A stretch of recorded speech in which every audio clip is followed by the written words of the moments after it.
হাবড়াতে প্রাক্তন সেনাকর্মীর বাড়িতে ইনকাম ট্যাক্সের হানা। গত সোমবার থেকে চলছে তল্লাশি, এলাকায় চাঞ্চল্য। হাবড়ায় ইনকাম ট্যাক্স ডিপার্টমেন্টের হানা।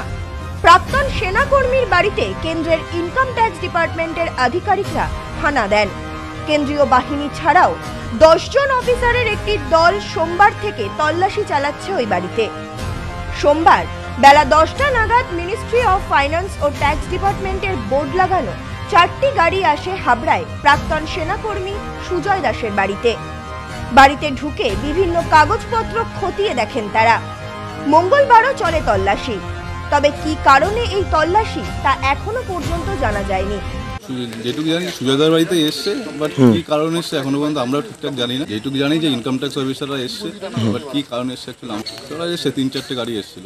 এসে কালকে সকাল 10টা নাগাদ অলরেডি এখানেই আছে, কালকে থেকেই আছে এরা সবাই এখানে। এখনো পর্যন্ত সেটুকু আমরা এখনো জানি না, কারণ আমাদের লজিক্যালি সাইড থেকেও কেউ জানায়নি। ঠিক আছে, যারা এসছে তাদের কাছেও জিজ্ঞাসা করে। তার নতুন বাড়ি বলতে তাও হয়ে গেছে আই থিঙ্ক 6 থেকে 7 বছর হয়ে গেছে। এই বিষয়ে কোনো আধিকারিকের প্রতিক্রিয়াও মেলেনি এখনো পর্যন্ত। এই বিষয়ে কিছু বলতে চাননি সুজয় দাসও। স্থানীয় কাউন্সিলর বলেন, বাড়ির মালিক সেভাবে এলাকার বাসিন্দাদের সাথে মিশত না, এমনকি খুব প্রয়োজন ছাড়া কারোর সাথে কথা বলতো না। নানা বেআইনি কাজে যুক্ত ছিল, বিবাহ বহির্ভূত সম্পর্ক ছিল। স্ত্রীর জমি অন্য নামে করিয়ে নেওয়ারও অভিযোগ রয়েছে ওই ছেলেটির বিরুদ্ধে। তবে আধিকারিকরা তার বাড়িতে কি কারণে এসেছে তা আমার জানা নেই। এই ছেলেটার সম্বন্ধে আমার অনেক পূর্বের পরিচিতি, মানে এই পরিবারটার সঙ্গে ছেলেটা কখনোই স্বাভাবিক আমাদের মনে হয়নি। এই ছেলেটার সবসময় মানুষের সমাজের উল্টো স্রোতে চলার ছেলে।